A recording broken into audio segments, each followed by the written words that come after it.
परत मंथनच्या माध्यमातून एका विमर्शाला वाचा फोडण्यासाठी आपण भेटायला आलो। मंथनच्या माध्यमातून आपण निरनिराळ्या विषयावर आपण नेहमीच मंथन करत असतो, पण आता या आजच्या परिस्थितीमध्ये सगळ्या देशामध्ये लोकसभेचे पडगम वाजायला सुरुवात झाली। पहिल्या टप्प्यातलं मतदान संपलंय, आता दुसरा टप्पा, आता जसं ऊन तापायला लागलंय तसं दुसऱ्या टप्प्याची ही तीव्रता आता वाढू लागली। त्याच तीव्रतेमध्ये बीड जिल्ह्याचं ही मतदानाची प्रक्रिया सुरू झालेली आहे। महाविकास आघाडीच्या उमेदवार बजरंग सोनवणे यांनी परवा दिवशी आपला उमेदवारी अर्ज दाखल केला। आज भाजपाचे उमेदवार पंकजा मुंडे यांनी आज आपला उमेदवारी अर्ज दाखल केला आणि म्हणजे वंचित आघाडीचे उमेदवार अशोक हिंगे उद्या आपला अर्ज दाखल करणार आहे। अशी तिरंगी लढत बीड जिल्ह्यामध्ये आता पाहायला मिळणार आहे, अनुभवायला मिळणार आहे। पण या सर्व परिस्थितीमध्ये, या तिन्ही तिरंगी लढतीमध्ये आता खरा प्रश्न आहे की या उमेदवारापैकी ज्या उमेदवाराला विकासाचा जो मुद्दा आहे, विकासाची जी नाळ आहे, ती नाळ ज्या उमेदवाराला साधता येईल ना, तोच या रणधुमाळीतील गुलाल त्याच्याच डोक्याला लागणार। कारण आतापर्यंतचे मतदान, आतापर्यंतच्या निवडणुका या फक्त भावनेच्या मुद्द्यावर झाल्या। तसा बीड जिल्ह्यासाठी भावना ही गोष्ट नवी नाहीये। भावनेच्याच गोष्ट जीवावर जोरावर आजपर्यंत बीड जिल्ह्याचा विकास हा रखडला गेला।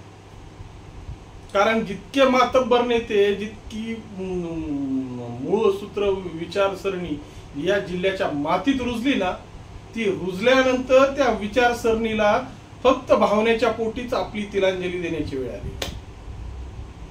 भावनेच्या पोटी म्हणतोय बरं का, कारण देशामधल्या या सगळ्या घडामोडीमध्ये बीड जिल्ह्याच्या लोकांनी खूप मोठं समर्पण केलंय। ते मिसाबंदीमध्ये असो, मराठवाडा विकास आंदोलन असो, जेपी आंदोलन असो, किंवा राम मंदिराचं आंदोलन असो, प्रत्येक आंदोलनामध्ये बीड जिल्हा हा अग्रस्थानी होता आणि या बीड जिल्ह्यातल्या लोकांनी खूप मोठी एक जी आपली हे खारीचा वाटा म्हणता येणार नाही, तर खूप मोठा म्हणजे सिंहाचा वाटा या परिस्थितीमध्ये उचललेला आहे। आणि या सगळ्या गोष्टीची जर थोडीशी मीमांसा केली तर बीड जिल्ह्याच्या हातात पडलं काय, तर फक्त धुपाटणं। मी धुपाटणं म्हणतोय कारण की आज जरी सगळ्या महाराष्ट्राच्या विकासाचा आराखडा जर आपण हाती घेतला, तर सगळ्यात जुना जिल्हा असून सुद्धा आज हा विकासापासून वंचित आहे। रेल्वे हा प्रश्न फक्त अहमदनगर परळी हा रेल्वे प्रश्न समोर मांडून बीड जिल्ह्याची खूप मोठी भावनिक साथ घालण्यात आली, परंतु खऱ्या अर्थाने जळगाव सोलापूर हा मूलभूत मार्ग हा इथं विकासाची मूर्तमेढ राहणारी गोष्ट ठरणार आहे। सामाजिक परिस्थितीमध्ये दक्षिण उत्तर जोडणाऱ्या हा कॉरिडॉर सामाजिक परिस्थितीमध्ये विकासाला पंख फोडणार आहे आणि अशा ज्या महत्वाच्या मुद्द्याला आजही कागदाच्या पटलावरच अबाधित ठेवण्यात आले आहे। खऱ्या अर्थाने बीड जिल्ह्यात अनेक असे प्रश्न आहेत की ते समोर आलेच पाहिजेत। ते समोर आल्याशिवाय या जिल्ह्याचा खरा विकास आणि विकास म्हणजे काय या जनतेला कळणार कधी। आज जिल्ह्यामध्ये 11 राज्य रस्ते आहेत, त्या 11 राज्य रस्त्यांना आजही फक्त कागदावर त्या 11 राज्य रस्त्यांचा उल्लेख आहे। आर्थिक धमण्या म्हणून ज्या रस्त्यांना पाहिलं जातं ना, म्हणजे ते विकासाच्या रक्तवाहिन्या, त्या फक्त कागदावरच जर अशा पद्धतीने अबाधित असतील ना, तर त्या जिल्ह्याचा विकास होणार कसा।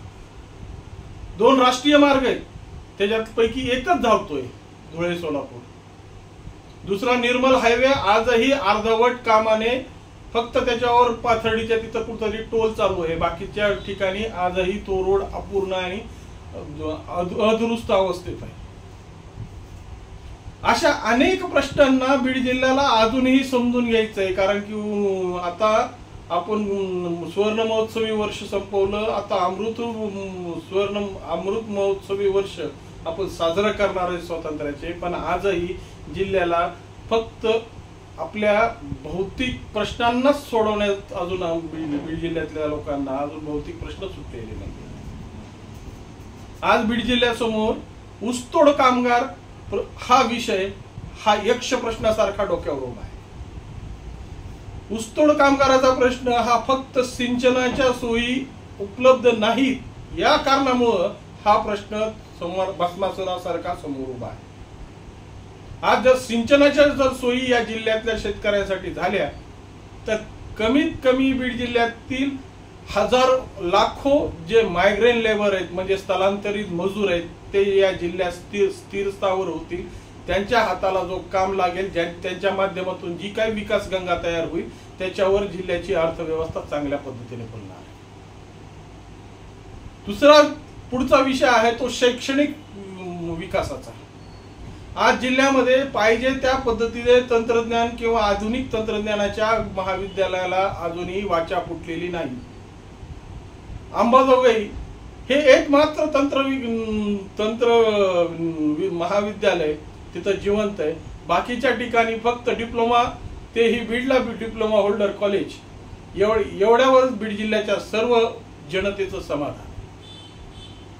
खऱ्या अर्थानं जेव्हा शैक्षणिक वाचा फुटेल, सिंचनाचा प्रश्न सुटतील, लोहमार्गाचे जे कॅरिडॉर तयार होतील, रस्त्यांचे जे कागदावर अधोरेखित केलेले ते वास्तविकतेत येतील, तेव्हाच खऱ्या अर्थाने या बीड जिल्ह्याची बाग फुलल्यासारखी वाटते. आज अनेक ॲसेट्स म्हणजे अनेक उपलब्ध्या या जिल्ह्याच्या भूतलावर निसर्गाने दिलेल्या आहेत आणि या देणग्या जेव्हा निसर्गाने दिल्या त्याचा उपभोग आणि त्याचा विकास करणं हे आमचं नैतिक कर्तव्य आहे. परंतु त्याकडेही आम्ही दृष्टिक्षेप म्हणजे आम्ही आमच्या डोळ्याला पट्ट्या लावून फक्त त्या गांधीजींच्या 3 माकडासारखं उभे आहोत. या सगळ्या प्रश्नांचा विळखा जेव्हा पडतो ना तेव्हाच या विळख्यातून जेव्हा समाधानकारक उत्तर काढून सामाजिक परिप्रेक्षावर जेव्हा पूर्णपणे उतरत त्यालाच खऱ्या अर्थाने या जिल्ह्याचा लोकप्रतिनिधी बनण्याची म्हणता येईल. खऱ्या अर्थाने ही दिवस फुलले होते 2014 मध्ये. गोपीनाथरावजी मुंडे जेव्हा ग्रामविकास मंत्री म्हणून आले होते आणि ग्रामविकास मंत्री विभाग त्यांच्याकडे मिळाल्यानंतर बीड जिल्ह्याच्या जसं श्रावणात पालवी फुटते त्या पद्धतीने बीड जिल्ह्याच्या विकासाला पालवी फुटणार होती. पण ती पालवी देवालाही मान्य नव्हती. आकस्मिक निधन झाल्यामुळे गोपीनाथरावांचं त्या पालवीपासून बीड जिल्हा हा वंचित झाला. ऊसतोड कामगारांचा प्रश्न मार्गी लागला नाही, रस्त्यांचा प्रश्न मार्गी लागला नाही, बाजारपेठांचा प्रश्न मार्गी लागलेला नाही किंवा सोलापूर धुळे महामार्गाचा लोहमार्गाचा प्रश्न मार्गी लागलेला नाही. अशा अनेक गुंथ्यांमध्ये आजही बीड जिल्हा गुरफटतोय आणि जेव्हा या गुंथ्यातून खऱ्या अर्थाने कौशल्याने हा गुंथा ज्या उमेदवाराला सोडवता येईल ना तोच या जिल्ह्याचा खरा लोकप्रतिनिधी आणि तोच खरा या दिल्लीतला उत्तरदायित्व ठरेल हीच आशा बाळगतो. सामाजिक परिप्रेक्षामध्ये कितीही जोर लावला, कितीही पॉझिटिव्ह विषय असतील, कितीही चांगली हवा असेल ना तर या जिल्ह्यातल्या या प्रश्नांना खऱ्या अर्थाने जे सोडवण्याची ज्याच्याकडे धमक आहे आणि ज्याच्याकडे कुवत आहे त्या लोकांनी आता पुढे येण्याची गरज आहे. आता कोण पुढे येत आहे कशा पद्धतीने, कारण की भावनेचं राजकारण संपलंय, भावनेचा विषय संपलाय. भावना ही आतापर्यंत बीड जिल्ह्याला होळीसारखी ठरलेली आहे. प्रत्येक ठिकाणी भावना तयार करून भावनेच्या अग्निकुंडात नेहमी बीड जिल्ह्याची आहुती देण्याचा प्रयत्न करण्यात आला.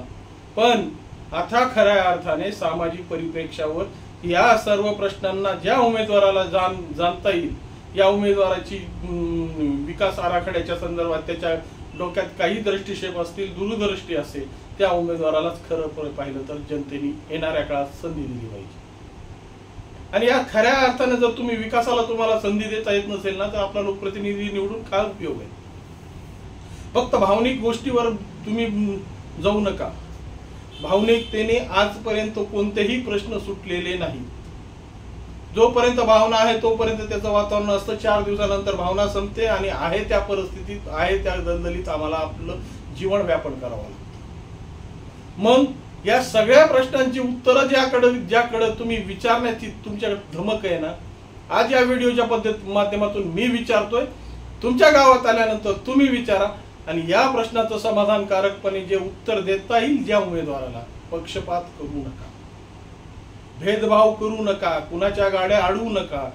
ज्याच्याकडे या प्रश्नांची उत्तर आहेत, जे या प्रश्नावर प्रखरपणे आपले मुद्दे मांडू शकतो, तोच उमेदवार हा आपला लोकप्रतिनिधी असेल याची ग्वाही धरा आणि ह्याच्याकडून आपल्या विकासाला चालना मिळेल असंच काम करून घ्या. नमस्कार.